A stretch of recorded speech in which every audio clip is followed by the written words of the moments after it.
Hey guys, it's Gabby back with the Offroad Rhino, back at you with another video. And today we're going to do a Q&A as well as a build walk around because a lot has changed since the last video, as well as a lot of different modifications. So I'm here to update you guys all about it. If you have seen my Instagram page on Offroad Rhino, you've already seen the changes, but in case you haven't, I got a new suspension system. So kind of here to talk about that, why I changed it, just a rundown of everything that's happened. So yeah, stay tuned.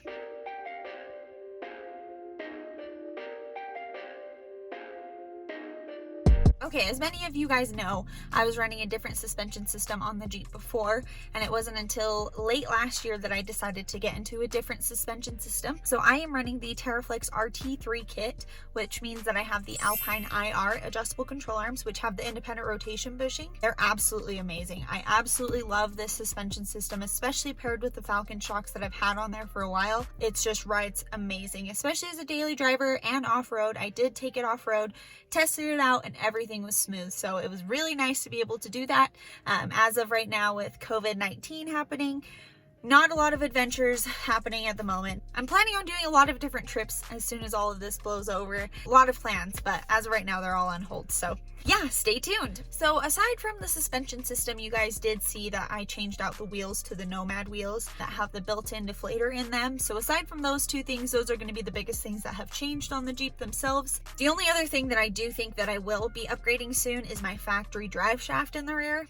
Still haven't decided yet, so we'll see what happens. Also, I just want to say thank you to everyone who has supported me, who has been along in this Offroad Rhino journey.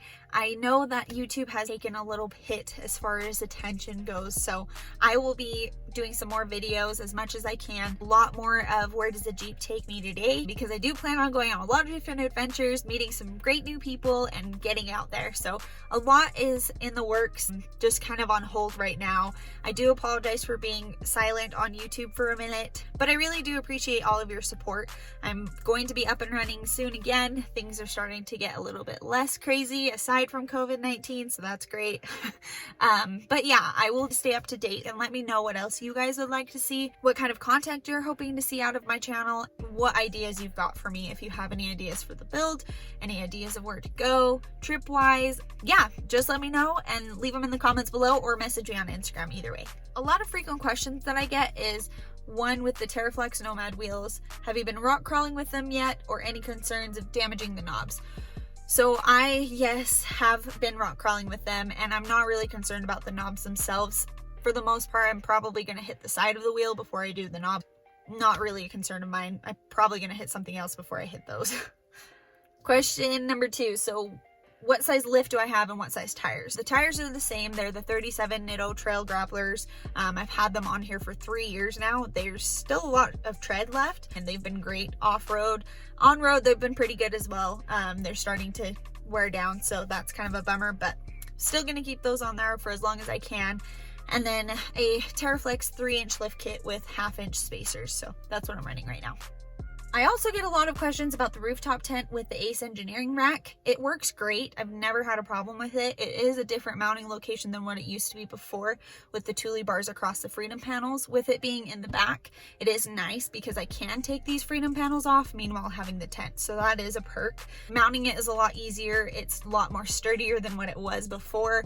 Overall, works great with the Smittybilt rooftop tent. I have no complaints. Another question is how I mount the Rotopax on the side of the hardtop. That is mounted with the TrailRax system. I've had it on there for quite a while as well. Many of you know that it's my Jeep. As soon as you do see the TrailRax system on there with the Rotopax, it's super convenient, super nice. It does have 4 gallons on each side, so whenever there is a need of a trip, like you guys saw with Hole in the Rock, I've got that extra fuel and I'm ready to go. If you ever have any questions about it, be sure to message them on Instagram. They're easy to talk to and they're always on there. So if you ever have any questions, you can always ask them, or you can go onto their website and get ordered on TrailRax.com, and you can use discount code Offroad Rhino for a discount. So also another thing with the JK, you do have to drill into the hardtop.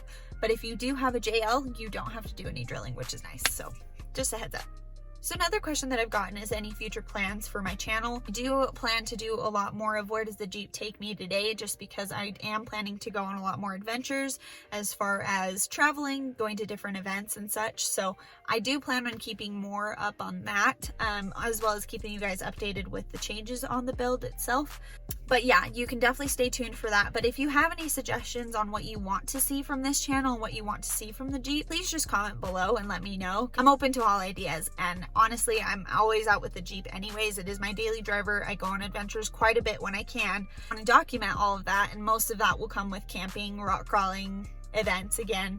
So yeah, a lot of it will be in that range of things. But if you guys want to see something specific, just let me know. I'm happy to do so and kind of go from there. Any future plans for the build? So I don't have anything right now. I do, like I said, need to get that drive shaft taken care of in the rear.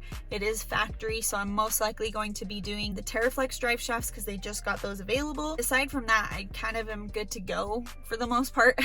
Kind of taking a little pause on some modifications. Might have to get new tires soon, hopefully not. I mean, 3 years on those Nittos, they're doing pretty good. There's still quite a bit of tread left, but it might be time to do some upgrading here soon. We'll probably stick with 37s, can't go back now. But yeah, so that's probably what's on the table as far as the build goes. For the most part, no plans right now. Okay, so the last question that I was going to answer today was, what was the most memorable experience on the trail? Honestly, anything that has to do with Easter Jeep Safari is such a great time. You meet so many new people. You go on awesome trails that you probably wouldn't do on your own and want to do in a group. Anything that has to do with Easter Jeep Safari is probably my favorite. The reason why I say that as well is you all get to gather together. Usually there's a group, Red Rock Crawlers and Bore Off-Road, that are local Utah groups who usually do like a campfire during Easter Jeep Safari and do a meet and greet and stuff like that. That's probably my favorite part as well. Sharing the same passion, just being able to talk and make new friends. That's probably the most memorable for me, honestly, is just the memories of talking with people, meeting new people, meeting people from out of state that are coming out to Easter Jeep Safari to be able to come and share a passion that you have. Red Rocks, that's absolutely my favorite place to be. So yeah, it kind of is a real bummer that Easter Jeep Safari was canceled this year due to COVID-19, but we're all sticking through. There's virtual Easter Jeep Safari happening on social media. So yeah, you got to make the best out of everything, but would definitely have to say that that's going to be the most memorable experience for me. So aside from that, honestly, there's a lot of things that I want to do that I think would be memorable as well. Rubicon Trail is something that I want to do. Want to go to Baja. So there's a lot of different things that I would like to do, but as of right now, you know, that's what I'm going to hold on to is Easter Jeep Safari. So thank you guys for watching this video. I really do appreciate all of your support and all of your kind words. If you have anything that you want to see on this channel, please let me know in the comments below. Be sure to like and subscribe and stay tuned for the next video.